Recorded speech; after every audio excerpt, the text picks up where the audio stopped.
Good morning, all. Today we will be dealing with psychoanalytical criticism. In psychoanalytical criticism, we will be looking at major concepts coming into this particular genre of criticism.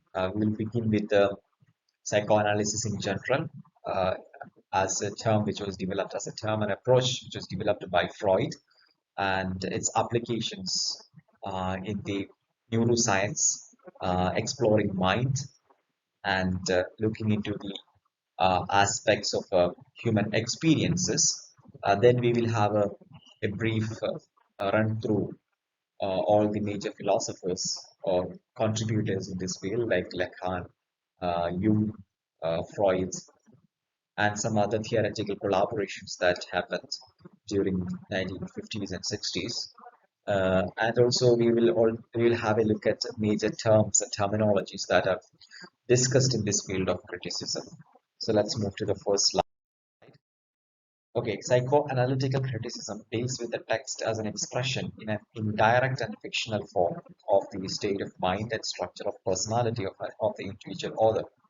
So basically, psychoanalytical criticism, as I have mentioned right before now, just now, psychoanalytical criticism is a kind of a criticism. It's quite different from psychoanalysis, which was developed by Freud as an approach to deal with the human mind, to explore human mind.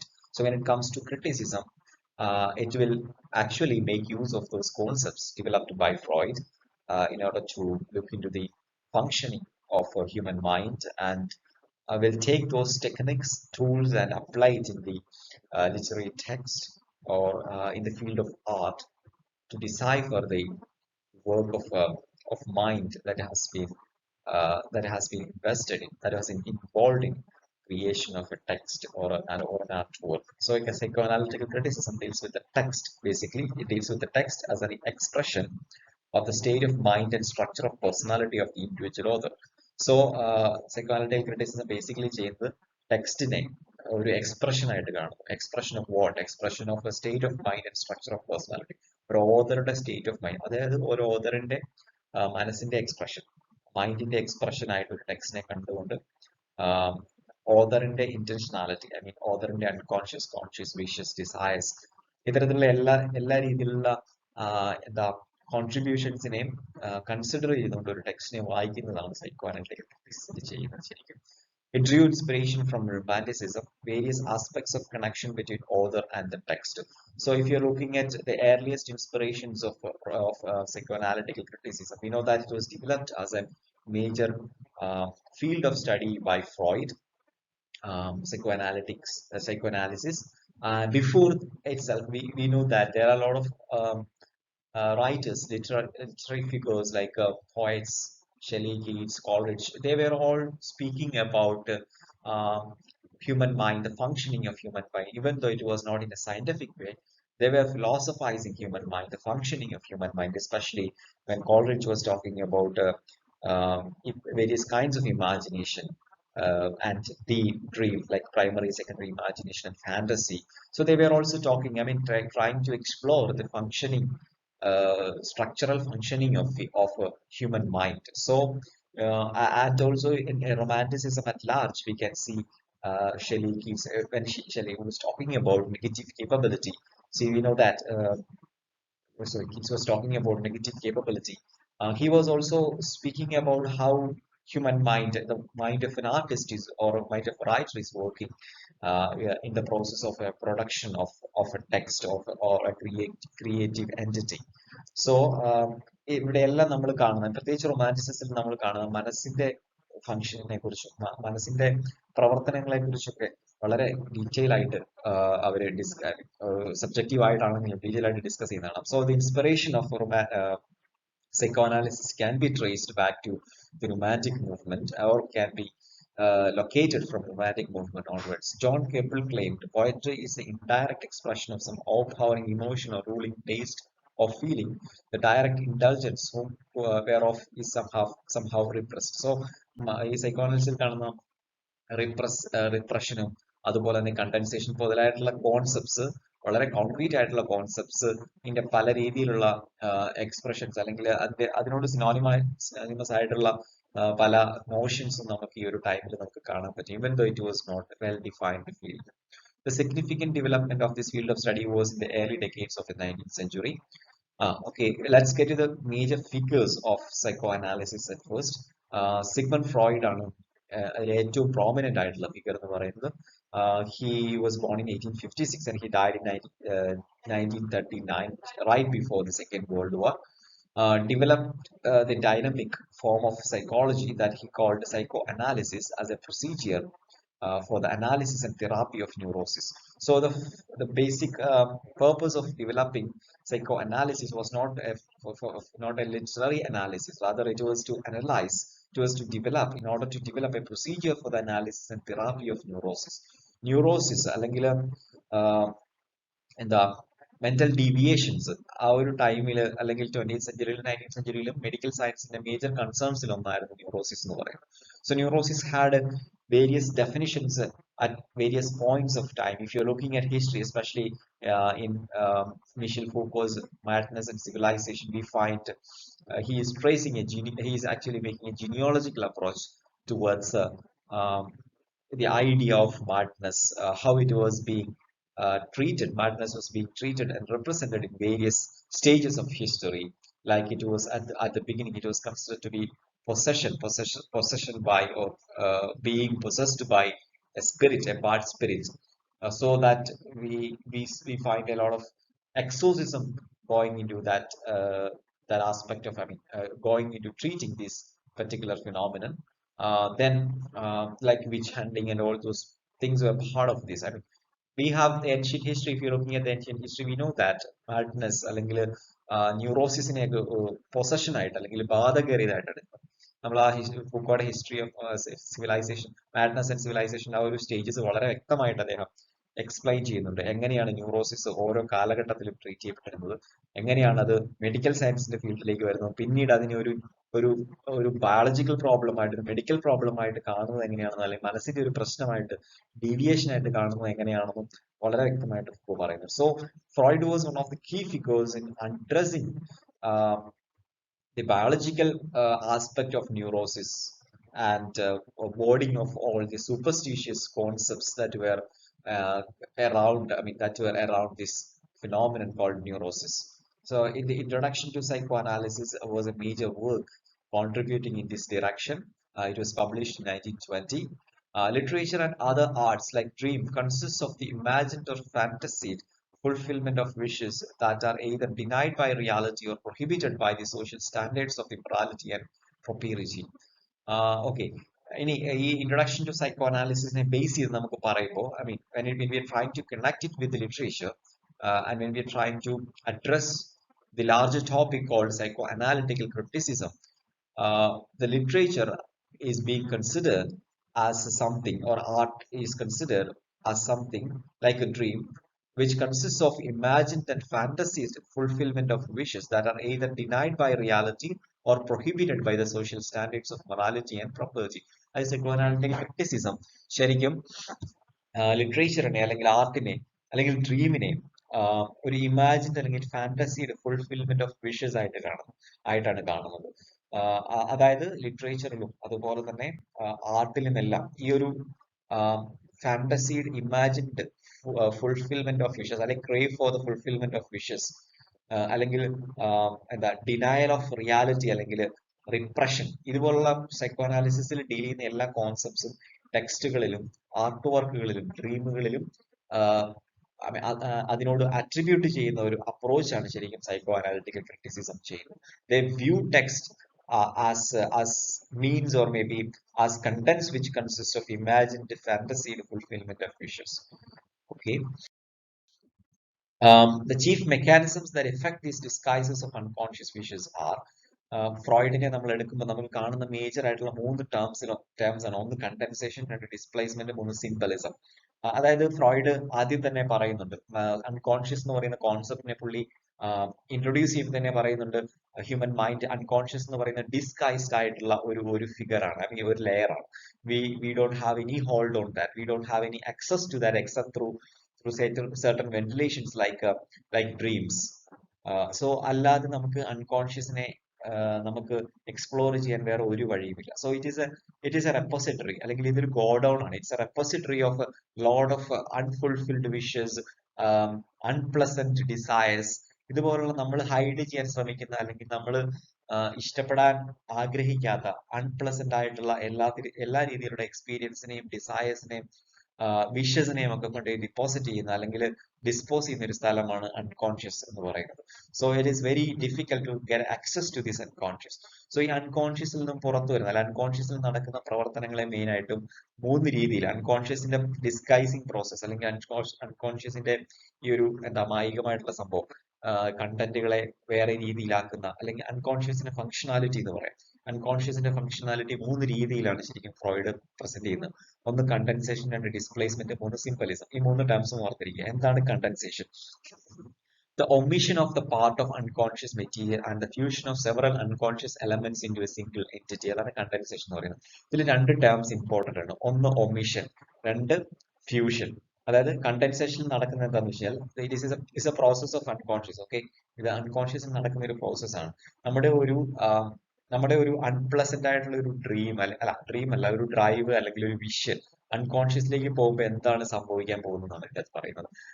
They omit part of the unconscious material. അതായത് ഈ ഒരു unpleasant ആയിട്ടുള്ള ഒരു ഇവന്റിന്റെ, അല്ലെങ്കിൽ ആ ഒരു എക്സ്പീരിയൻസിന്റെ ചില പാർട്ടുകൾ, ഏറ്റവും അൺപ്ലസന്റ് ആയിട്ടുള്ള പാർട്ടുകൾ, ഏറ്റവും അൺഡിസയറബിൾ ആയിട്ടുള്ള പാർട്ടുകളെ ഒമിറ്റ് ചെയ്യുന്നു.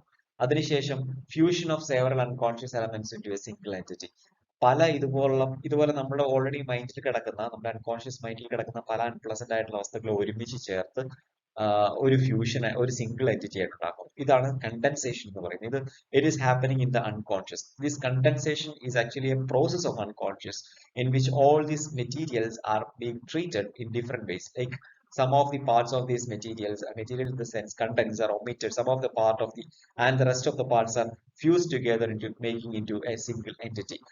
Example ആയിട്ട് പറയണം, ചില ഡ്രീമുകൾ നമ്മൾ കാണുമ്പോൾ we have a like a single ഫിഗറിൽ പല പല കൈകളും പല കാലുകളും പല ഡീവിയേറ്റഡ് ആയിട്ടുള്ള ഓർഗൻസ് ഉള്ള, വളരെ മിക്സഡ് ആയിട്ടുള്ള ഹൈബ്രിഡ് ആയിട്ടുള്ള ചില ഡ്രീം ഫോംസിനെ നമുക്ക് കാണാറുണ്ട്. ഗോസ്റ്റിന്റെ ഫോംസ്, അല്ലെങ്കിൽ മനുഷ്യരെ തന്നെ, ചിലപ്പോൾ മനുഷ്യരുടെ ബോഡിയും ആനിമലിന്റെ ഹെഡും ഉള്ളത്.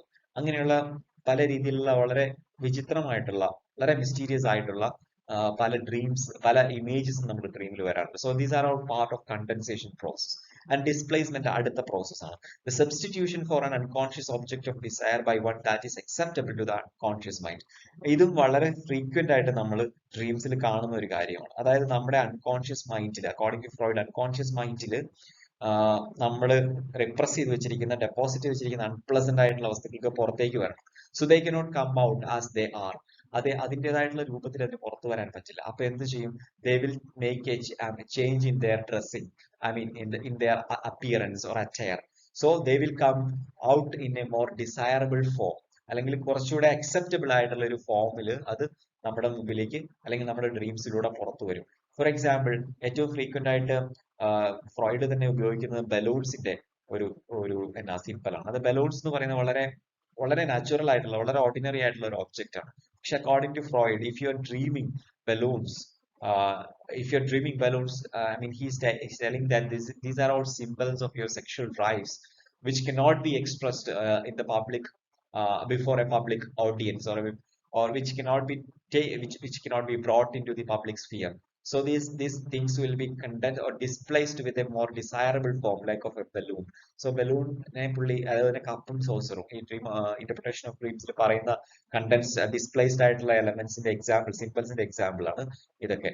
അടുത്ത സിംബലിസം ആണ്. Symbolism, the representation of repressed mainly sexual objects of desire by non sexual objects which resembles them as and are associated with them in prior existence.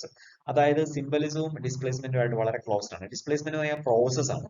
അതായത് ഈ അൺകോൺഷ്യസ് മൈൻഡിൽ നമുക്ക് ഡിസയറബിൾ അല്ലാത്ത ഒബ്ജക്റ്റിനെ ഡിസയറബിൾ ആയിട്ടുള്ള ഒബ്ജക്റ്റിലേക്ക് മാറ്റുന്ന പ്രോസസ്സിനെയാണ് ഡിസ്പ്ലേസ്മെന്റ് എന്ന് പറയുന്നത്. പക്ഷെ സിംബലിസം എന്ന് പറഞ്ഞാൽ ഈ പുതിയ ഒബ്ജക്റ്റിനെയാണ് ശരിക്കും സിംബോളിക് എന്ന് പറയുന്നത് പോലെ തന്നെ സിംബലിസം എന്ന് പറയുന്നത് ഈ പുതിയ ഒബ്ജക്റ്റിലേക്ക് ട്രാൻസ്ഫോർമേഷനെയാണ് നമ്മൾ സിംബലിസം എന്ന് പറയുന്നത്. For example, the same example തന്നെ നമുക്ക് എടുക്കാം. ബലൂൺ എടുത്തു കഴിഞ്ഞാൽ, balloon is A very good example of symbolism that happens in unconscious mind, in the process of unconscious mind. അതായത് ബലൂൺ എന്ന് പറയുന്നത് വളരെ generally നോക്കുവാണെങ്കിൽ there is no relation between sexuality or sexual drive and balloons. But that is why we are telling that, see, representation of repressed mainly sexual objects of desire by non-sexual objects. See, it is actually an example, a classical example of how a sexual drive is being represented by a non-sexual object and getting access in the, I mean, getting out of the unconscious mind. അതാണ് symbolism എന്നുകൊണ്ട് ഉദ്ദേശിക്കുന്നത്. Okay, ഇനി Freud ഈ unconscious മൈൻഡിനുള്ളിലെ കണ്ടന്റ്സിനെ കുറിച്ച് പറയുന്നത്. When he is explaining what are the kinds of contents that are inside the unconscious mind. There are mainly two kinds of contents. First one is manifest content, second is latent content. For in the example, I mean, for example, if you're looking at a dream is a content from unconscious mind. So if you're looking at a dream, we can have two kinds of contents within a dream. First one is a manifest content, second one is a latest content. And what is manifest content? The disguised fantasies that are available to unconscious are called manifest content. അതായത് disguised ഫാന്റസീസിനെയാണ് manifest content എന്ന് പറയുന്നത്. നമ്മുടെ അൺകോൺഷ്യസിലുള്ള disguised ആയിട്ടുള്ള fantasies, നമ്മുടെ fantasies which can not be brought in its shape, they will get into a disguised form. അത് shape മാറി വേറെ വളരെ ഡിസൈറബിൾ ആയിട്ടുള്ള ഒരു ഫോമിലേക്ക് മാറും. അത്തരത്തിലുള്ള കണ്ടന്റിനെയാണ് മാനിഫെസ്റ്റ് കണ്ടന്റ് എന്ന് പറയുന്നത്. For example, in a dream we are dreaming a snake. So the most popular assumption about a snake is that it is related to sexuality or sexual drive. So അതൊരു disguised content ആണ്. I mean സ്നേക്കും നമ്മളുമായിട്ടൊരു ബന്ധവുമില്ല. പക്ഷെ when we are dreaming a snake, according to the dream analysis, snake is actually symbol of snake is actually symbolic of sexual drives. So അതൊരു disguised content ആണ്. So when it comes to a snake, it is more desirable than what actually our desire is. So that is the manifest content of a dream. And what is the latent content? So in that case, ഞാൻ ഈ സ്നേക്കിന്റെ ഡ്രീമിൽ പറഞ്ഞ ആ snake ആണ് actually manifest content എന്ന് പറയുന്നത്. അതിന്റെ latent content എന്നതാണ് the unconscious wish that find semblance of satisfaction in disguise expression. So latent content എന്ന് പറയുന്നത് ഈ സ്നേക്ക് എന്ന് പറയുന്ന സിംബലിന്റെ പിറകിൽ there is another content, that is the latent content. ആ കണ്ടന്റ് ആണ് ശരിക്കും ഈ സ്നേക്കിന്റെ ഇമേജിനെ നമുക്ക് തരുന്നത്. അതായത് അതാണ് that is the real I mean content, that is the real content, or that is actually the message that we wanted to express. So പക്ഷെ അത് അൺപ്ലസന്റ് ആയതുകൊണ്ടാണ് അത് സ്നേക്കിന്റെ ഫോമിൽ നമ്മുടെ മൈൻഡ് അല്ലെങ്കിൽ കണ്ടൻസേഷനിലൂടെയും ഡിസ്പ്ലേസ്മെന്റിലൂടെയും നമ്മുടെ മൈൻഡ് അതിനെ കൺവേർട്ട് ചെയ്ത് സ്നേക്കിന്റെ ഫോമിലേക്ക് മാറ്റുന്നത്. സോ അതാണ് ലേറ്റന്റ് കണ്ടന്റ് എന്ന് പറയുന്നത്. ഓക്കെ, ഇനി അടുത്ത ഒരു ഇമ്പോർട്ടന്റ് ടേം എന്ന് പറയുന്നത് റെസിഡ്യൂവൽ ട്രേസസ് ആണ്. റെസിഡ്യൂവൽ ട്രേസസ് എന്ന് പറഞ്ഞാൽ traces of prior stages of sexual development. Residual traces എന്ന് പറഞ്ഞാൽ നമ്മുടെ ഡെവലപ്മെന്റിന്റെ ഒരു ഫേസിൽ അല്ലെങ്കിൽ ആ ഒരു പാതയിൽ, I mean in the process of our mental development, we will have a lot of bad experiences. We'll have a lot of unpleasant experience which we do not want to discuss, which we do not want to remember or get reminded. So we just keep it repressed and repressed and repressed inside the unconscious mind. So according to Freud, these things, I mean, that we have kept very tightly packed in our unconscious mind or deposited in our unconscious mind, will have residual traces. That means they are actually remaining there. They don't go anywhere. So rather they are staying there for a long time. And when something that stimulates these experiences, or something that is very similar to the experience appears or happens in our life, that these repressed emotions will come out. I mean, these repressed emotions will be activated. So that is called fixations. So അതിനെയാണ് അയാൾ fixation എന്ന് പറയുന്നത്. അതായത് വളരെ നമ്മുടെ മനസ്സിൽ repressed ആയിട്ടിരിക്കുന്ന ഡ്രൈവ്സുമായിട്ട് ബന്ധപ്പെട്ടുള്ള എന്തെങ്കിലും കാര്യങ്ങൾ പിന്നീട് നമ്മുടെ ലൈഫിൽ സംഭവിക്കുമ്പോൾ നമ്മുടെ ആ റിപ്രസ്ഡ് ആയിട്ടുള്ള ഇമോഷൻസ് അത് വീണ്ടും തിരിച്ചു വരും, അല്ലെങ്കിൽ അത് റീഅപ്പിയർ ചെയ്യും, അത് എവേക്കൻ ആകും. അതിനെയാണ് ഫുള്ളി ഫിക്സേഷൻ എന്നതുകൊണ്ട് ഉദ്ദേശിക്കുന്നത്. അടുത്തത്, when it comes to the art and the artist, or when it comes to literature, what is I mean, psychoanalysis actually, psychoanalytic criticism actually has a very different opinion about I mean, very different application for all these concepts like manifest latent content, manifest content, and condensation, displacement. All these things are having a very different and very what is to say, a very literary application for all these contents. Artists possess, according to psychoanalytic criticism, artists possess special abilities that differentiate them radically from the patently neurotic type of personality. They possess the power to sublimate, the ability to celebrate fantasied wishes fulfillment into a manifest features of a work of art in a way that cancels or deletes their merely personal elements, and so make them capable of satisfying the unconscious desires that other people share with the individual artist. So according to psychoanalytical criticism, ഒരു artist എന്ന് പറയുന്നത് ഒരു author എന്ന് പറയുന്ന ആൾ ചെയ്യുന്നത് എന്താണെന്ന് വെച്ചാൽ it is A same process of dream.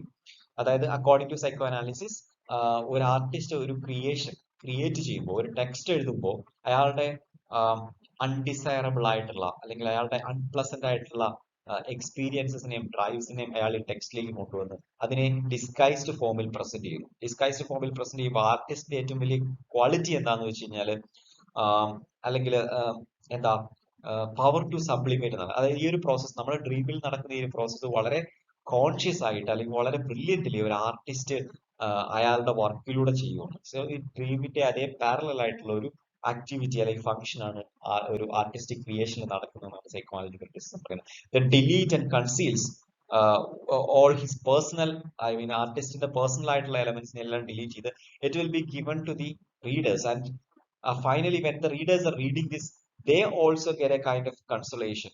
I mean, they also get a kind of an opportunity to relate their problems with these experiences that are elaborated in the text.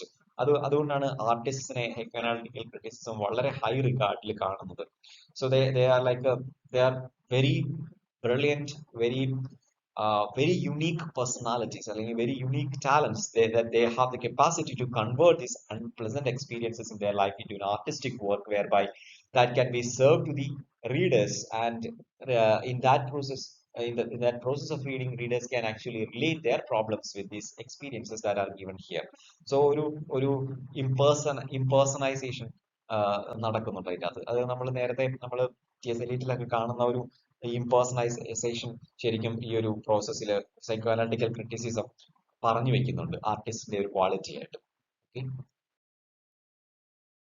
Okay, അടുത്തത് ഫ്രോയിഡിന്റെ models of the mind വളരെ important ആണ്. Freud main ആയിട്ടും 3 functional aspects ആണ് മൈൻഡിന് പറയുന്നത്. ഒന്ന് ഇത്, രണ്ട് super ego, 3 ego. ഇത് നിങ്ങൾ പലരും പഠിച്ചിട്ടുണ്ടാവും ഓൾറെഡി, അതുകൊണ്ട് ഞാൻ ബ്രീഫ്ലി ഒന്ന് പറഞ്ഞു പോവാം. ഇതെന്ന് പറയുന്നത് that incorporates libido and other innate desires, the instinctive drives of mind. അതായത് ഫസ്റ്റ് ലെയർ ഓഫ് മൈൻഡ് ആണ് അത്. It incorporates libidinal and other, libidinal means sexual, and other innate desires, instinctual drives ഒക്കെ ഉൾപ്പെടുന്ന വളരെ വൈൽഡ് ആയിട്ടുള്ള വളരെ raw ആയിട്ടുള്ള മൈൻഡിന്റെ ലെയറിനെയാണ് ഇത് എന്ന് പറയുന്നത്. സൂപ്പർ ഈഗോ എന്ന് പറയുന്നത് internalization of social standards of morality and propriety, socialization, morality, cultural adaptation. Super ego എന്ന് പറയുന്നത് അതിന്റെ നേരെ ഓപ്പോസിറ്റ് എക്സ്റ്റെന്റ് ആണ്. This is the morality of the society. അതാണ് ultimate ideal moral stage of mind എന്ന് പറയുന്നതാണ് സൂപ്പർ ഈഗോ എന്ന് പറയുന്നത്. അത് ഈഗോയുടെ മേളിലാണ് വരുന്നത്. അത് ശരിക്കും 2 എക്സ്റ്റെന്റുകളാണ്. Id is actually the wildest extent, super ego is the most moralist extent. അതിന്റെ ഇടയിൽ വരുന്നതാണ് ഈഗോ എന്ന് പറയുന്നത്. Ego which tries as best it can to negotiate the conflict between the insatiable demands of the id and impossibly stringent requirement of the superego and the limited possibilities of satisfaction offered by reality. So ego is actually the thing that works between it and superego. So ഈഗോയുടെ purpose എന്ന് പറഞ്ഞാൽ ഇതിലെ വളരെ unpleasant ആയിട്ടുള്ള വളരെ problematic ആയിട്ടുള്ള ഡിസയേഴ്സിനെ control ചെയ്ത് അതിനെ സൂപ്പർ ഈഗോയുടെ ഡിമാൻഡ്സുമായിട്ട്, സൂപ്പർ ഈഗോ എന്ന് പറയുന്നത് സൊസൈറ്റിയുടെ ഡിമാൻഡ്സ് ആണ്, സൊസൈറ്റിയുടെ ഡിമാൻഡ്സുമായിട്ട് നെഗോഷിയേറ്റ് ചെയ്ത്, അതൊരു കോൺഫ്ലിക്ച്വൽ ആസ്പെക്ട് തന്നെയാണ്, നെഗോഷിയേറ്റ് ചെയ്ത് നമ്മളെ പ്രോപ്പറായിട്ട് സൊസൈറ്റിയുടെ മുമ്പിൽ പ്രസന്റ് ചെയ്യുക എന്നുള്ളതാണ് ഈഗോയുടെ ഒരു ലക്ഷ്യം എന്ന് പറയുന്നത്. It implies stringent requirements four super ego and limited possibilities of satisfaction of it. അങ്ങനെ രണ്ടുപേരുടെ, അതായത് ഇതിന്റെയും സൂപ്പർ ഈഗോയുടെയും ഡിമാൻഡ്സിനെ സാറ്റിസ്ഫൈ ചെയ്തുകൊണ്ട് നമ്മുടെ വിഷസിന് ഒരു ഫുൾഫിൽമെന്റ് ഉണ്ടാക്കി കൊടുക്കുക എന്നുള്ളതാണ് ഈഗോയുടെ ലക്ഷ്യം എന്ന് പറയുന്നത്. ഇതിന്റെ wishes are very wild, that may be very raw, may be unacceptable to the society, and super ego is very stringent. It is actually very moralist. It is very ideal. So രണ്ടിനും we can't either go with it alone or super ego alone. So we need to have a consensus between super ego and ego, and that consensus is actually brought out by ego. Okay, അടുത്ത ഒരു concept പറയുന്നത് Oedipus complex ആണ്. This is the repressed but continuing presence in the adult's unconscious of the male affects desire to possess his mother and to have his rival, the father, out of the way. He derived the term from Sophocles' Greek tragedy Oedipus the King. So Oedipus complex നിങ്ങൾക്ക് എല്ലാവർക്കും അറിയാം. Oedipus complex എന്താണെന്ന് mother fixation എന്ന് പറയും, അല്ലെങ്കിൽ അതില് ഫാദറിനെയാണ് ശരിക്കും അത് ചൈൽഡിന്റെ എയർലിയസ്റ്റ് ഡെവലപ്മെന്റില് മെന്റൽ ഡെവലപ്മെന്റിൽ വരുന്ന കാര്യങ്ങളെ കുറിച്ച് സംസാരിക്കുമ്പോഴാണ് ഇഡിപ്പസ് കോംപ്ലക്സിനെ അദ്ദേഹം പറയുന്നത്. അത് ഇഡിപ്പസ് റെക്സ് എന്ന് പറയുന്ന ഇഡിപ്പസ് ദ കിങ് എന്ന് പറയുന്ന ആ ഒരു മിത്തിനെ ബേസ് ചെയ്തിട്ടാണ് ശരിക്കും കോൺസെപ്റ്റ് ഡെവലപ്പ് ചെയ്തിരിക്കുന്നത്. അതിനുശേഷം അത് ഹാംലെറ്റിനെ ഹാംലെറ്റിന്റെ അനാലിസിസിൽ അത് ഏണസ്റ്റ് ജോൺസ് കൊണ്ടുവന്നപ്പോഴാണ് ഏറ്റവും അത് ഭയങ്കര കോൺട്രവേഴ്സൽ ആയത്, അല്ലെങ്കിൽ അത് അത്രയും ഫേമസ് ആവാനുള്ള കാരണമാണ് ഹാംലെറ്റിനെ അനലൈസ് ചെയ്തപ്പോൾ ഹാംലെറ്റിന്റെ അപ്രോച്ച് ടുവേർഡ്സ് മദർ ആ ഒരു എസ്സേ വരുമ്പോഴാണ് ശരിക്കും ഈ ഒരു കോൺസെപ്റ്റ് ഭയങ്കരമായിട്ട് പോപ്പുലറൈസ്ഡ് ആവുന്നത്. So with that, Freud is over. Now we'll move on to the next major figure, that is Carl Jung. Carl യുങ്ങിന്റെ മേജർ കോൺട്രിബ്യൂഷൻ എന്ന് പറയുന്നത് കളക്റ്റീവ് അൺകോൺഷ്യസും രണ്ട് റേഷ്യൽ മെമ്മറിയുമാണ്. ആർക്കിടൈപ്സ് ഉണ്ട്. ആർക്കിടൈപ്സ് ശരിക്കും ആർക്കിടൈപ്പൽ ക്രിറ്റിസിസത്തിന്റെ ഭാഗമായിട്ടാണ് വരുന്നത്. പക്ഷേ ആർക്കിടൈപ്സ് എന്ന ടേം കോയിൻ ചെയ്തത് കാൾ യുങ് ആണ്. കളക്റ്റീവ് അൺകോൺഷ്യസ് ആണ്. അൺകോൺഷ്യസ് ആണ് കാൾ യുങ്ങിന്റെ ഏറ്റവും ഇമ്പോർട്ടന്റ് ആയിട്ടുള്ള ഒരു കോൺട്രിബ്യൂഷൻ എന്ന് പറയുന്നത്. It is unconscious that is shared by all individually, all culture, and it is a repository of the racial memories and of the primordial images and patterns of experience that he calls archetypes. So collective unconscious unconscious actually ഫ്രോയിഡിലേക്ക് വരുമ്പോൾ നമ്മൾ unconscious വളരെ person centred ആണ്, individual centred ആണ് unconscious എന്ന് പറയുന്നത്. അതായത് ഒരു വ്യക്തി കേന്ദ്രീകൃതമാണ്. വ്യക്തിയുടെ വികാരങ്ങളും ഡ്രൈവ്സും ഒക്കെയാണ് അൺകോൺഷ്യസ് എന്ന് പറയുമ്പോൾ ഫ്രോയിഡ് ഉദ്ദേശിക്കുന്നത്. But when it comes to Carl Jung, he is trying to broaden the whole idea of unconscious and say that there is nothing called a single unconscious or a singularity of unconscious, but rather unconscious is that something that is shared by everyone, because our memories, our feelings, our emotions, our drives for a certain extent are shared ones, are collaborating each other, and it is a part of the society also. So unconscious is not something that is very much limited to a person, rather it is a part of the whole group of people who are sharing common features, common culture, common language, common religion. So he is telling that there is something called collective unconscious, and it is also a part of the racial memories. Racial memory means the memory that we hold about our lineage, our history, our hereditary, our cultural history. Maybe you can call our cultural capital in the modern sense, like Bourdieu's sense, in a Bourdieu's terms, cultural capital. So racial memory, collective unconscious എന്ന് പറയുന്ന ഒരു വളരെ large ആയിട്ടുള്ള ഒരു unconscious ഉണ്ട്. That is unconscious of the society in which we are living. So that we are also part of that unconscious, and the materials, I mean the content of that is actually the racial memories. Racial memories. So and as a part of that, he is also introducing the primordial images and patterns of experience that he calls archetypes. See, archetypes are recurring images and patterns that we can find in the in our history, in our folk tales, and in our myths. അതിനാണ് archetypes എന്ന് പറയുന്നത്. Jung regards great literature as like the myths whose patterns recur in diverse culture and expression of the archetype of the collective racial unconscious. And യുങ്ങിന്റെ മറ്റൊരു ഒരു observation എന്താണെന്ന് വെച്ച് കഴിഞ്ഞാൽ, according to him, the great literatures are like myths whose patterns recur in diverse cultures. അതായത് പുള്ളി collective അൺകോൺഷ്യസിന്റെ ഭാഗമായിട്ട് തന്നെ പറയുന്നത്, ഈ കളക്റ്റീവ് അൺകോൺഷ്യസിനെ ജസ്റ്റിഫൈ ചെയ്തുകൊണ്ട് പറയുന്നതാണ്. If you are looking at great literatures from various cultures, you can see that certain recurrent images, certain recurrent patterns are being repeated in all these cultures, or being present in all these cultures unanimously. So he is telling that this is what is this is one of the proofs of the existence of a collective unconscious, because um, no matter what culture we belong, no matter what language we belong, in all these languages in the world, in almost all these cultures in the world, these images, certain patterns that are so persistently existing, and they are appearing in cyclical forms, in cyclical phases. So അതിനെയാണ് archetypes എന്ന് പറയുന്നത്. It was cardinal formative influence on archetypal criticism and myth criticism. So യുങ്ങിന്റെ രണ്ട് ideas, one is collective unconscious and archetypes. ഇത് രണ്ടും they were the major inspiration for the formation of for archetypal criticism, and also as well as myth criticism. അതിനുശേഷം വരുന്ന ഇതിനുശേഷം വരുന്ന structural post structural theories in the application of psycho analysis ആണ്. Major Marxist theory, Foucauldian, Derridean school, ഇവരെല്ലാവരും psycho അനാലിസിസിന്റെ പല versions ഉപയോഗിച്ചിട്ടുണ്ട്. Harold ബ്ലൂമിന്റെ theory of the anxiety of influence ഒരു ഇമ്പോർട്ടന്റ് വർക്കാണ്. ഫെമിനിസ്റ്റിലേക്ക് വരികയാണെങ്കിൽ ഞാൻ കുറച്ച് വർക്കുകൾ ഇവിടെ കൊടുത്തിട്ടുണ്ട്. You just go through that. Feminism പ്രത്യേകിച്ച് ഹെലൻ സിസു, ഫെമിനിസം ഞാൻ പഠിപ്പിക്കുമ്പോൾ പറയാം. ഹെലൻ സിസു ഒക്കെ she was actually the one who was critical of Freud. ഫ്രോയിഡിന്റെ ഫാലഗോസെൻട്രിക് അപ്രോച്ചിനെ വളരെ രൂക്ഷമായിട്ട് ക്രിട്ടിസൈസ് ചെയ്ത ആളാണ് ഹെലൻ സിസു. അതുപോലെ തന്നെ നമ്മൾ ഡെലൂസിലേക്കൊക്കെ വരുമ്പോൾ 1000 പ്ലേറ്റോസ് എന്ന് പറയുന്ന വർക്ക് വരുമ്പോൾ, ഡെലൂസ് ആൻഡ് ഗുട്ടാരി, അതിൽ നമ്മൾ കാണുന്നത് ഈ എന്താ ഫ്രോയിഡിനെ ക്രിട്ടിസൈസ് ചെയ്യുന്നത്. അതായത് ഫ്രോയിഡിന്റെ എല്ലാ തിയറീസും സെക്സ് ഓറിയന്റഡ് ആണ്, സെക്ച്വാലിറ്റി ആയിട്ട് ബന്ധപ്പെട്ടിട്ടുള്ളതാണ്. അതായത് ലിബിഡൽ ആസ്പെക്റ്റുമായിട്ട് ബന്ധപ്പെട്ട് സെന്റേഡ് അറൗണ്ട് ആണ്. അപ്പൊ അതിനെ ക്രിട്ടിസൈസ് ചെയ്യുന്ന വർക്കാണ് 1000 പ്ലേറ്റോസ്. അത് പോസ്റ്റ് സ്ട്രക്ചറലിസ്റ്റ് ഫേസിൽ വരുന്ന ഒരെണ്ണമാണ്. സോ അങ്ങനെ പല പല പല തിയററ്റിക്കൽ സ്കൂൾസും ഹൈക്കോ അനാലിസിസിനെ ക്രിട്ടിസൈസ് ചെയ്തിട്ടും എംപ്രൈസ് ചെയ്തിട്ടും വന്നിട്ടുണ്ട്. ഇനി നമുക്ക് നേരത്തെ അടുത്ത് കാണാനുള്ള ഒരു ഫിഗർ എന്ന് പറയുന്നത് ലക്കാനാണ്. ലക്കാൻ, ഫ്രഞ്ച് ഫ്രോയിഡ് എന്നാണ് അറിയപ്പെടുന്നത്. Develop a semiotic version of Freud. Unconscious is structured like a language. ലക്കാനെ കുറിച്ച് പറയുവാണെങ്കിൽ, പൊതുവെ പറയുവാണെങ്കിൽ, ഞാൻ പല ക്ലാസ്സിൽ പറഞ്ഞിട്ടുണ്ട് ലക്കാനെ കുറിച്ച്. ലക്കാൻ അറിയപ്പെടുന്നത് ഫ്രോയിഡിന്റെ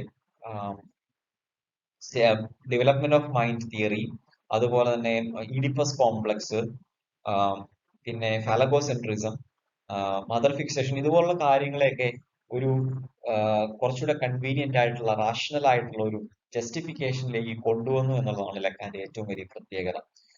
അതിനായിട്ട് അദ്ദേഹം ഉപയോഗിച്ചത് സ്ട്രക്ചറലിസ്റ്റ് മെത്തേഡാണ്. അതായത് ലാംഗ്വേജ് എന്ന് പറയുന്ന സംഭവം, ആ ലാംഗ്വേജിന്റെ സ്റ്റഡീസ് ആണ് മെയിൻ ആയിട്ടും പുള്ളി അതിനായിട്ട് ഉപയോഗിച്ചത്. പ്രത്യേകിച്ച് സൊഷൂറിൽ നിന്നും വരുന്ന, സൊഷൂറിന്റെ ഇൻസ്പിറേഷനായി, സൊഷൂറിന്റെ സ്ട്രീം ഓഫ് തോട്ടിൽ നിന്നും വരുന്ന ആ ഒരു ക്രിട്ടിക്കൽ അപ്രോച്ച് സിക്കോ അനാലിറ്റിക്സിൽ അപ്ലൈ ചെയ്തുകൊണ്ട് ഫ്രോയിഡിന്റെ പല കോൺസെപ്റ്റ്സിനെയും കുറച്ചുകൂടെ റാഷണൽ ആയിട്ട് എക്സ്പ്ലെയിൻ ചെയ്യാൻ ലക്കാൻ സാധിച്ചു. അതുകൊണ്ടാണ് ഫ്രഞ്ച് ഫ്രോയിഡ് എന്ന് അദ്ദേഹത്തെ വിളിക്കുന്നത്. He developed a semiotic version of Freud. അതായത് semiotic, I mean linguistic version of Freud's theory. പ്രത്യേകിച്ച് especially the unconscious idea of unconscious. The unconscious is structured like a language. By stating that unconscious is structured like a language, he has opened the whole idea of unconscious into the field of language, where it could be analyzed using those old tools that has been developed for analyzing language. Like it was applying the sign aspect, like sign is constituted by signifier, and signified competence, performance, synchromatic, paradigmatic, അതുപോലുള്ള എല്ലാ അപ്രോച്ചസും ലാംഗ്വേജിലേക്ക് കൊണ്ടുവരാനായിട്ട് ശരിക്കും ലക്കാന് കഴിയും അതിലൂടെ. Okay, recast Freud's key concepts and mechanisms into linguistic mode. Human mind is constituted by language as we use. Language we use. Okay, unconscious is structured like a language. അതിനെ കുറച്ചുകൂടെ expanded ആയിട്ട് പറയുവാണെങ്കിൽ dream was structured like a language. So dream could be explain. ഫ്രോയിഡിന്റെ dream analysis എന്ന് പറയുന്നത് വളരെ subjective ആയിരുന്നു, വളരെ ഫ്രോയിഡിന് മാത്രം ചെയ്യാൻ പറ്റുന്ന പല കാര്യങ്ങളും ഉണ്ടായിരുന്നു അതിനകത്ത്. പക്ഷെ when it comes to Lacan is telling that dream is also like a language. The same way we decipher a language, a dream also can be deciphered, but we have to put dream into a structural context in which we can identify the elements in the structuralities, or okay, the structurality of dream, and then we can get into exploring the dreams. Okay, ലക്കാന്റെ major ആയിട്ടുള്ള കോൺട്രിബ്യൂഷൻസും ടേംസും നമുക്ക് just ഒന്ന് പറഞ്ഞു പോവാം. Lacan's reformulation of Freud's concepts of early stages of psychoanalytical development. അതിൽ ഏറ്റവും important concepts 3 stages ആണ്: imaginary, symbolic and mirror stage. Okay, ഈ ഇമാജിനറി സ്റ്റേജ്, അതായത് ഇത് പറയുന്ന ഒരു കോണ്ടെക്സ്റ്റ് എന്ന് പറയുന്നത് ഒരു ചൈൽഡിന്റെ ഡെവലപ്മെന്റിനെ കുറിച്ച്. അതായത് ഇഡിപ്പസ് കോംപ്ലക്സ് പറയുമ്പോൾ ഫ്രോയിഡ് പറയുന്നുണ്ട് ഒരു ചൈൽഡിന്റെ കോൺഷ്യസ് ഡെവലപ്മെന്റ്, കോൺഷ്യസ് ആൻഡ് അൺകോൺഷ്യസ്നെസിന്റെ ഡെവലപ്മെന്റിനെ കുറിച്ച് പറയുകയും മദർ ഫിക്സേഷനെ കുറിച്ചൊക്കെ അവിടെയാണ് പറയുന്നത്. അപ്പോ ലക്കാനിലേക്ക് വരുമ്പോൾ ലക്കാൻ പറയുന്ന ഒരു വേറൊരു version of the development of mind ആണ്. അതിലെ ആദ്യത്തെ stage, the primary stage of a human child's mind is called imaginary stage. It is a pre-linguistic stage of development. There is no clear distinction between the subject and object and between the individual self and other selves. ഇത് ഏറ്റവും earliest form of human mind ആണ്. അതിലൊരു കുട്ടിയുടെ മൈൻഡാണ്. അതിൽ കുട്ടി ലാംഗ്വേജിനോട് expose ചെയ്യപ്പെടുന്നതിന് മുമ്പുള്ള ഒരു ടൈമാണ്. അതാണ് പ്രീ ലിംഗ്വിസ്റ്റിക് സ്റ്റേജ് എന്ന് പറയുന്നത്. There is no clear distinction. ഈ ഒരു സ്റ്റേജിലെ പ്രത്യേകത വെച്ചാൽ ആ കുട്ടിയെ സംബന്ധിച്ചിടത്തോളം there is no distinction between subject and object. ആ കുട്ടി എല്ലാത്തിനെയും ഒന്നായിട്ടാണ് കാണുന്നത്. അതായത് കുട്ടിക്ക് ചുറ്റുമുള്ള ലോകത്തെയും എല്ലാത്തിനെയും ഒന്നായിട്ടാണ് കാണുന്നത്. സോ അതായത് അതിന് സബ്ജക്ടിവിറ്റി അതെന്താണെന്നുള്ളതിനെ കുറിച്ചൊരു ബോധമില്ല, അതിന് ഒബ്ജക്റ്റീവ് ആയിട്ടുള്ള ഐഡിയാസിനെ കുറിച്ച് ബോധമില്ല, താൻ എന്താണെന്നുള്ളതിനെ കുറിച്ച് ഒരു ബോധമില്ല. താൻ എന്താണെന്ന് മനസ്സിലാക്കിയാൽ മാത്രമേ ഉള്ളൂ നമുക്ക് അറൗണ്ട് ഉള്ളത് മറ്റൊന്നാണെന്ന് മനസ്സിലാവും. സി സെൽഫിനെ കുറിച്ച്, അതായത് സബ്ജക്റ്റ് ഞാനാണെന്നും മനസ്സിലായാൽ മാത്രമേ ഉള്ളൂ ഒബ്ജക്റ്റ് എന്റെ ചുറ്റിനുമുള്ളതാണ് ഒബ്ജക്റ്റ് എന്നുള്ള കാര്യം മനസ്സിലാവുള്ളൂ. So there was no differentiation between self and others. So അതൊരു കോംപ്ലക്സ് ഹോൾ ആണ് ആ ഒരു സ്റ്റേജിലെ ഹ്യൂമൻ മൈൻഡ് എന്ന് പറയുന്നത്. അപ്പോ ലക്കാൻ പറയുന്നത് ഈ ഒരു സ്റ്റേജിലുള്ള മേജർ കാരണം language is not actually got into the mind, അല്ലെങ്കിൽ language the child has not develop the linguistic faculty. Linguistic competence child develop ചെയ്യാത്തതുകൊണ്ടാണ് ആ ഇമാജിനറി സ്റ്റേജിൽ ചൈൽഡ് ഇരിക്കുന്നത്. പക്ഷെ അതിനുശേഷം അടുത്ത സ്റ്റേജിലേക്ക് വരുവാണ്. That is A symbolic stage. It is a stage of pre-linguistic allowed. It is a linguistic stage. Stage after the acquisition of language. So subject assimilate the inherited system of linguistic differences, accepts its predetermined positions in such a linguistic opposition as male, female, father, son, mother. So language ഇവിടെയാണ് കടന്നു വരുന്നത്. Language കടന്നു വരുന്നതോടുകൂടി ലാംഗ്വേജിന്റെ ലാംഗ്വേജിന്റെ ലോജിക്കില് കുട്ടി ചിന്തിക്കാൻ തുടങ്ങുന്നു. ഡിഫറൻസസിൽ അർത്ഥം കണ്ടെത്താൻ തുടങ്ങുന്നു. അതായത് ഞാനാകുന്നു, ഞാൻ മറ്റൊരാളല്ലാത്തതുകൊണ്ടാണ് ആ ഒരു കോൺസെപ്റ്റ്. അതായത് സിഗ്നിഫൈഡ് എങ്ങനെയാണോ മീനിങ് ക്രിയേറ്റ് ചെയ്യുന്നത് ആ ഒരു രീതിയിൽ കുട്ടി മീനിങ് ക്രിയേറ്റ് ചെയ്യാൻ തുടങ്ങുന്നു. അവന്റെ പൊസിഷൻ അല്ലെങ്കിൽ അവളുടെ പൊസിഷൻ ഐഡന്റിഫൈ ചെയ്യാൻ തുടങ്ങുന്നു. ഒപ്പോസിഷൻസിലേക്ക് ഇൻട്രൊഡ്യൂസ് ചെയ്യപ്പെടുന്നു. മെയിൽ ഫീമെയിൽ ഡൈക്കോട്ടമീസിലേക്ക് ഇൻട്രൊഡ്യൂസ് ചെയ്യപ്പെടുന്നു. അങ്ങനെ കൾച്ചറൽ മീനിങ്സ്, അങ്ങനെയാണ് ഒരു സബ്ജക്ട് ശരിക്കും ഡെവലപ്പ് ചെയ്തു വരുന്നത്. Okay, it's A realm of law of the father in which the phallus used in a symbolic sense to stand for male privilege and authority is the privileged signifier that serves to establish the mode for all other signifiers. ഇവിടെ ഈ ഒരു സ്റ്റേജിനെ കുറിച്ച് പറയുമ്പോൾ ലക്കാൻ നടത്തുന്ന major ആയിട്ടുള്ള ഒരു observation, ഫ്രോയിഡിന്റെ തിയറിയിൽ നിന്ന് വ്യത്യസ്തമായിട്ട് ലക്കാൻ നടത്തുന്നത്, ഫ്രോയിഡ് പറയുന്ന മദർ ഫിക്സേഷൻ നമ്മൾ കാണുന്നത് ഫാദർ ആണ് അതിന്റെ അതൊരു വിലനസ് ആയിട്ടുള്ള ഫിഗർ ആയിട്ട് വരുന്നത്. പക്ഷെ when it comes to Lacan's theory, ഇവിടെ ഫാദർ മദർ എന്ന് പറയുന്ന ഫിഗർ ഇല്ല, മറിച്ച് ലാംഗ്വേജും സൊസൈറ്റിയുമാണ് ഇവിടെ ശരിക്കും വർക്ക് ചെയ്യുന്നത്. അതായത് ലാംഗ്വേജ് അക്വയർ ചെയ്യുന്ന ഒരു ചൈൽഡിനെ സംബന്ധിച്ചിടത്തോളം അതിന്റെ ഫാദർ ഫിഗർ, അതായത് വിലനസ് ആയിട്ടുള്ള ഫാദർ ഫിഗർ എന്ന് പറയുന്നത് സൊസൈറ്റിയാണ്. സോ സൊസൈറ്റിയാണ് ഈ ചൈൽഡിനെ ശരിക്കും കൺട്രോൾ ചെയ്യുകയും ചൈൽഡിനെ മെന്റർ ചെയ്യുകയും അല്ലെങ്കിൽ ചൈൽഡിനെ എന്താ പറയണേ റയർ ചെയ്യുകയൊക്കെ ചെയ്യുന്നത് ശരിക്കും സൊസൈറ്റിയാണ്. സോ ഫാദർ ഫിഗർ അല്ലെങ്കിൽ ഫ്രോയിഡ് എക്സ്പ്ലെയിൻ ചെയ്ത എല്ലാ സെക്ഷൽ ആയിട്ടുള്ള ആസ്പെക്ട്സും, ഫാലസ് എന്ന് പറയുന്ന പീനസ് എൻവി എന്ന് പറയുന്ന ആ ഒരു ആസ്പെക്ട്, അതിനെ എല്ലാം ശരിക്കും ലാംഗ്വേജിന്റെ ഒരു ഫീൽഡിലേക്ക് കൊണ്ടുവരുവാണ് ചെയ്യുന്നത് ശരിക്കും ലക്കാൻ. അങ്ങനെ പറയുമ്പോൾ ലക്കാൻ പറയുന്നത് ഫാദർ ഫിഗർ എന്ന് പറയുന്നത് അല്ലെങ്കിൽ പ്രിവിലേജ്ഡ് പൊസിഷൻ എന്ന് പറയുന്നത് ഇവിടെ ശരിക്കും സൊസൈറ്റിയാണ്. And the society as we all know is a patriarchal society, males privileged society. So ആ ഒരു സൊസൈറ്റിയാണ് ശരിക്കും ഇവിടെ ഫാദറിന്റെ ഒരു റോൾ എടുക്കുന്നത്. അതിനെ പുള്ളി പ്രിവിലേജ്ഡ് സിഗ്നിഫയർ എന്നാണ് പറയുന്നത്. ഓക്കെ, ഇനി അതിന്റെ ഇടയിലുള്ള ഒരു സ്റ്റേജ് മിറർ സ്റ്റേജ്, അത് വളരെ ഇമ്പോർട്ടന്റ് ആണ് ലക്കാനെ സംബന്ധിച്ചിടത്തോളം. മിറർ സ്റ്റേജ് എന്ന് പറയുന്നത് ഈ ഇമാജിനറി സ്റ്റേജിനും സിംബോളിക് സ്റ്റേജിനും ഇടയിലുള്ള ഒരു ടൈമാണ്. ഈ ഒരു ടൈമിലാണ് ശരിക്കും ഈ transition from imaginary to symbolic, ലാംഗ്വേജിലേക്കുള്ള ഒരു കടന്നുവരവിന് ട്രാൻസിഷൻ പീരീഡ് ആണ് ശരിക്കും മിറർ സ്റ്റേജ് എന്ന് പറയുന്നത്. Intervening between these two stages begins to develop a sense of separate self and an illusionary understanding of one self as an autonomous subject. So ഈ mirror സ്റ്റേജിനെ കുറിച്ച്, മിറർ എന്ന് പറയാൻ കാരണം ലക്കാൻ പറയുന്നതനുസരിച്ച് കുട്ടിയെ തന്നെ തിരിച്ചറിയുന്നത്, അല്ലെങ്കിൽ മിററിൽ ആ കുട്ടിയെ തന്നെ തിരിച്ചറിഞ്ഞിട്ട് കണ്ടിട്ട് കുട്ടി മനസ്സിലാക്കുവാണ്. അതായത് I am different from, this is my figure അല്ലെങ്കിൽ ദിസ് ഈസ് മൈ അച്ചയർ എന്ന് പറയുന്ന ഒരു റിയലൈസേഷൻ വരികയും ആ റിയലൈസേഷനിലൂടെ മറ്റുള്ളവരെ കുട്ടിയിൽ നിന്ന് വ്യത്യസ്തമായിട്ടുള്ള ലോകത്തെ, കുട്ടിയുടെ ശരീരത്തിൽ നിന്ന് വ്യത്യസ്തമായിട്ടുള്ള ലോകത്തെ ഡിഫറൻഷിയേറ്റ് ചെയ്യാൻ തുടങ്ങുകയും ചെയ്യുന്ന ഒരു ടൈമിനെയാണ് ശരിക്കും മിറർ സ്റ്റേജ് എന്ന് പറയുന്നത്.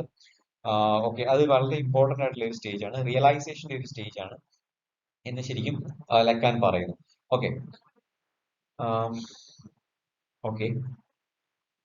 Okay, Lacan compared the mental working of dream formation to the textual terms of play of signifiers. The unsatisfied desire is compared to the unstable signifier. ഇനി അതിൽ കൂടുതലായിട്ട് ഇനി നമ്മൾ ഒരു സെക്കാനാറ്റിക് ക്രിറ്റിസിലേക്ക് ആക്ച്വൽ ക്രിറ്റിസിസിലേക്ക് വരുമ്പോൾ രണ്ട് കാര്യങ്ങൾ നമ്മൾ ഇവർ മെയിൻ ആയിട്ട് ഫോക്കസ് ചെയ്യുന്നുണ്ട്. ഒന്ന് പറയുന്നത് they compared the mental working of dream formation with the textual terms of play of signifiers. So mental terms dream എങ്ങനെയാണോ മൈൻഡിൽ വർക്ക് ചെയ്യുന്നത് അതുപോലെ തന്നെയാണ് ടെക്സ്റ്റില് സിഗ്നിഫയേഴ്സ് വർക്ക് ചെയ്യുന്നത്. ഒന്നാമത്തെ അതൊരു ആർഗ്യുമെന്റ് ഇവര് സ്ഥിരമായിട്ട് നടത്തുന്ന ഒരു ആർഗ്യുമെന്റ്. രണ്ടെന്ന് പറയുന്നത് unsatisfied desire is compared with unstable signifier. അതായത് നമ്മൾ പോസ്റ്റ് സ്ട്രക്ചറലിസത്തിൽ കാണുന്ന വളരെ കോമൺ ആയിട്ടുള്ള ഒരു കാര്യം മീനിങ് ഈസ് ഫ്ലീറ്റിംഗ് എന്ന് പറയുന്നത്. അല്ലെങ്കിൽ മീനിങ് എന്ന് പറയുന്നത് എപ്പോഴും ചേഞ്ച് ചെയ്തുകൊണ്ട് അൺസ്റ്റേബിൾ ആണ്, ഇത് ചേഞ്ച് ചെയ്തുകൊണ്ടേ ഇരിക്കുന്നു. നമ്മൾ പോസ്റ്റ് സ്ട്രക്ചറലിസ്റ്റിൽ സ്ഥിരമായിട്ട് കാണുന്ന ഒരു കാര്യമാണ്, റീകൺസ്ട്രക്ഷനിലൊക്കെ സ്ഥിരമായിട്ട് കാണുന്ന കാര്യമാണ്. So according to psycho analytical criticism unsatisfied desire, അതായത് ലക്കാന്റെ ഈ ഒരു insistence of letters on unconscious എന്ന് പറയുന്ന ഒരു വർക്ക് ഉണ്ട്. അതിലാണ് പുള്ളി ഈ മിറർ സ്റ്റേജിനെ കുറിച്ച് പറയുന്നത്. അതിൽ ഡിസയറിനെ കുറിച്ച് പറയുന്ന ഒരു കാര്യമുണ്ട്. അതായത് ഡിസയർ എന്ന് പറയുന്നത്, ഒരു ഹ്യൂമൻ ഡിസയർ എന്ന് പറയുന്നത് എപ്പോഴും വാലിഡേഷൻ ആവശ്യമുള്ള ഒരു കാര്യമാണ്. So I desire for an ice cream, once I consume it I will be satisfied, but sooner after it is being digested I have the same desire to crave for that.